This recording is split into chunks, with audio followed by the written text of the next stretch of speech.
Olá pessoal, meu nome é Larissa Cândido e sejam bem-vindos ao Leques Estudo.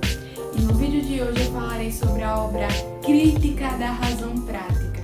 Recomendo que vocês assistam os vídeos anteriores.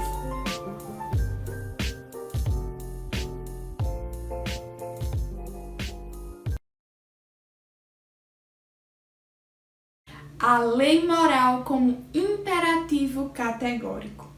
A regra prática sempre é produto da razão, visto que determina uma operação como um meio para se chegar ao feito que nos foi apresentado. Entretanto, como seres humanos, não possuímos como único aspecto a razão para definir a vontade. Obedecemos também às inclinações naturais. Dessa forma, a regra é chamada de imperativo, ou seja, uma regra que é caracterizada pelo dever, relatando a necessidade objetiva da ação. Se a razão fosse plenamente responsável por definir a vontade, a ação inevitavelmente aconteceria conforme tal regra. Há, no entanto, dois tipos de imperativos, o hipotético e o categórico. O primeiro é aquele que realiza uma ação esperando algo bom disso, ou pelo menos deseja escapar de algo ruim. Já o segundo é aquele que realiza uma ação porque é o certo a se fazer, independente do resultado da ação, seja ele bom ou ruim. Este está de acordo com a lei moral e a regra prática, posto que a razão não imagina nada além de si mesma, pois a regra é objetiva e universalmente válida, quando se vale independentemente de todas as circunstâncias subjetivas acidentais. Portanto, as leis práticas dependem somente da intenção, independentemente das circunstâncias que possam ser criadas. Ponto 2. A pura forma como caráter essencial da lei moral. A matéria de um princípio prático é o objetivo da vontade. Se a matéria for a causa determinante da própria vontade, a regra da vontade é sujeita à circunstância empírica subjetiva. Consequentemente, não possui uma condição universal e não elabora uma lei prática. Se a matéria for eliminada, o que resta é uma condição universal e, consequentemente, se adequa à lei moral. O filósofo procurou determinar uma fórmula para a resolução das questões relativas à ação. O imperativo categórico, ao longo das obras de Kant, aparece de três modos. Essas formulações se complementam e compõem o eixo central da moralidade kantiana. Nela, as ações são guiadas pela razão, saindo do particular da ação individual para universal da lei moral. Primeiro ponto. Age como se a máxima de tua ação devesse ser erigida por tua vontade em lei universal da natureza. Na primeira formulação, a ação individual deve ter como princípio o conceito de poder se transformar em uma lei da natureza. As leis da natureza são universais e precisas. Todos os seres humanos a obedecem, não há alternativa. Como a lei da gravidade, os ciclos da vida e todas as leis que sujeitam os seres humanos, e é inquestionável. A razão humana tem a capacidade de julgar independentemente de qualquer ação externa, seja ela religião ou leis cíveis, se uma ação é correta para todos. Segundo ponto: age de tal maneira que trates a humanidade tanto na tua pessoa como na pessoa de outrem, sempre como um fim e nunca como um meio. Nesta segunda formulação, Kant reforça o conceito de que a humanidade deve ser sempre a finalidade da ética. Todas as ações devem ser sujeitas ao respeito à humanidade. Essa humanidade é representada tanto pela pessoa do agente, que é aquela que realiza a ação, quanto pela pessoa que sofre a ação direta ou indiretamente. Respeitar a si e respeitar o próximo é um modo de respeito à humanidade. Desta forma, a humanidade não pode ser utilizada como um instrumento para se chegar a qualquer tipo de objetivo. Sendo assim, Kant vai contra aquela ideia de que os fins justificam os meios ou qualquer visão utilitarista da ética. Ponto 3. Atua como se a máxima de tua ação devesse servir de lei universal para todos os seres racionais. A terceira e a última formulação se relaciona com a racionalidade humana, da capacidade de julgar e operar determinado por um fim. Kant divide os seres humanos dos outros seres da natureza. A natureza é determinada pelas causas, enquanto os seres humanos definem sua vontade conforme os fins. O agente deve ter como princípio a concepção de que sua ação possa servir como lei para todas as pessoas, isto é, com fundamento na razão. A boa ação é aquela que está de acordo com o dever.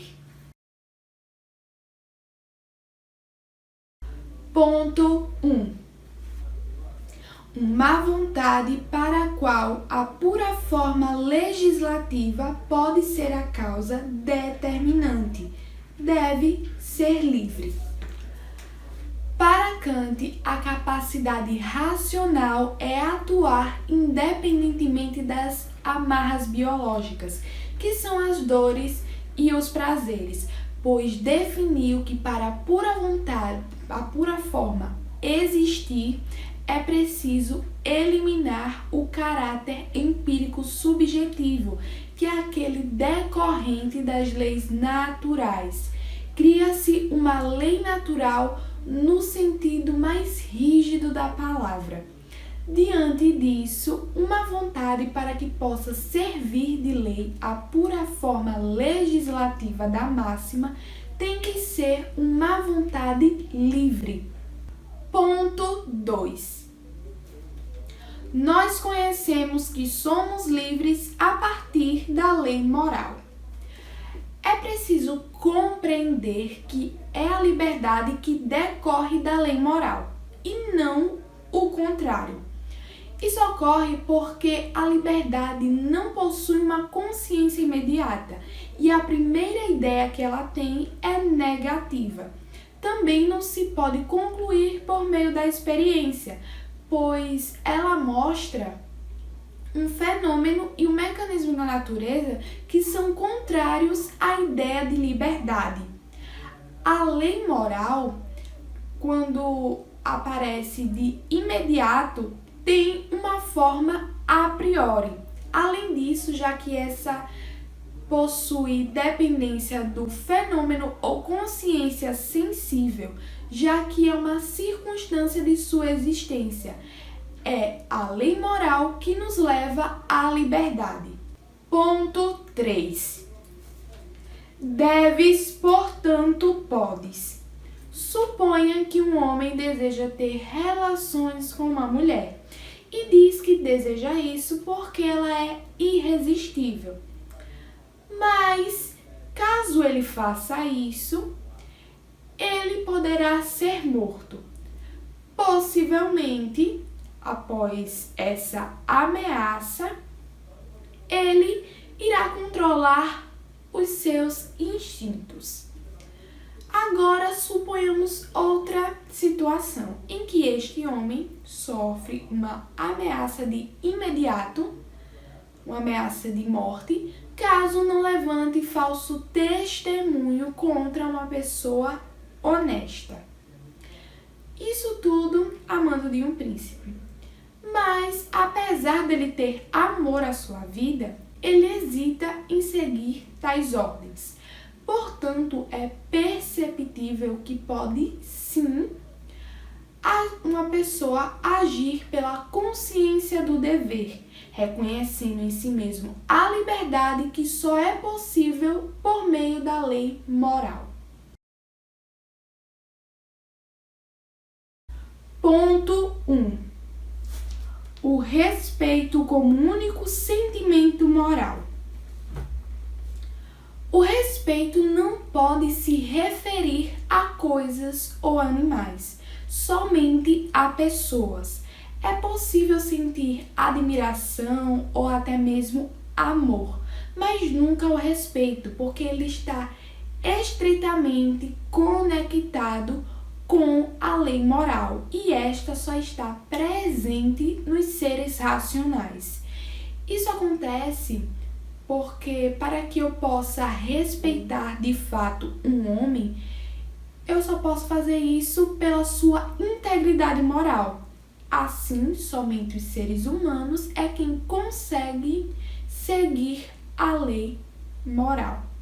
Distintamente desses sentimentos, mas que também se refere a pessoas, o respeito incentiva a moral, dado que o respeito é fortalecido por outrem e se abate sobre a nossa soberba se comparado com o nosso próprio comportamento, apresentando que a lei que devo obedecer é de fato possível.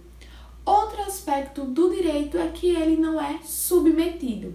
De fato, é possível disfarçá-lo exteriormente, mas inevitavelmente vai se mostrar no interior do indivíduo. O contrário também pode acontecer. É possível fingi-lo exteriormente, mas é impossível respeitar alguém que não seja digno de tal. Primeiro ponto: a imortalidade da alma. A perfeita adaptação da intenção à lei moral é uma circunstância suprema do sumo bem e, consequentemente, da lei prática. Porém, a adaptação perfeita é inalcançável ao ser racional do mundo sensível no período da sua existência. Entretanto, essa lei prática é necessária como objeto real de nossa vontade. Essa adaptação pode ser descoberta no processo ao infinito. Este processo só pode ser possível quando se aceita uma personalidade do ser razoável que persista igualmente ao infinito, ou seja, a imortalidade da alma. Ponto 2. A existência de Deus. A felicidade é a circunstância do ser racional no mundo, ao qual, em sua plena existência, tudo ocorre de acordo com a sua vontade. Consequentemente, tem base no trato da natureza com a causa essencial determinante da vontade desse ser. Contudo, já que pertencemos ao mundo e dependemos dele, não conseguimos adaptar a natureza aos seus princípios práticos. Desse modo, não é possível que haja uma conexão entre a felicidade e a moralidade de que se baseia o sumo bem. Todavia, essa conexão deve existir como função da razão prática pura, na sua tentativa de descobrir o sumo bem. Então, o sumo bem só é possível quando se aceita a causa suprema da natureza, que é exterior à natureza e que possua, tenha como base a adaptação da felicidade à moralidade. Portanto, a causa suprema da natureza é um ser racional que causa a natureza por meio do seu intelecto e da sua vontade. Esse ser é Deus, visto que devemos imaginar a existência do sumo bem. E essa existência só é possível com a existência de Deus. Então podemos concluir que é moralmente preciso aceitar a existência do divino. Ponto 3. O significado dos postulados da razão prática em geral. Eles decorrem da moralidade, que é uma lei com a qual a razão define imediatamente a vontade. Esta que exige essas circunstâncias práticas daquilo que a determina. Esses postulados são pressupostos do ponto de vista absolutamente prático, visto que autorizam ideias que de outra maneira não seria nem possível imaginar. O postulado da imortalidade decorre da circunstância praticamente necessária, de uma duração suficiente para se alcançar a adaptação perfeita da moral. A liberdade decorre da necessidade de independência do mundo sensível e da capacidade de definir a sua própria vontade conforme a lei unicamente do mundo inteligível. Já a existência de Deus decorre da necessidade de uma circunstância para este mundo inteligível, para que o sumo bem seja independente. É isso, pessoal! Se você gostou desse vídeo, deixa o seu like, se inscreve no canal e ativa o sininho para não perder nenhuma notificação. Compartilha com os amigos e comenta. Segue também o Leques Studies Instagram para que possamos ter uma melhor comunicação e para que vocês recebam spoilers do canal. Lembrando que sempre quando sai um vídeo sobre Kant, lá nos stories eu coloco algumas perguntinhas sobre ele. Um beijo e tchau, tchau!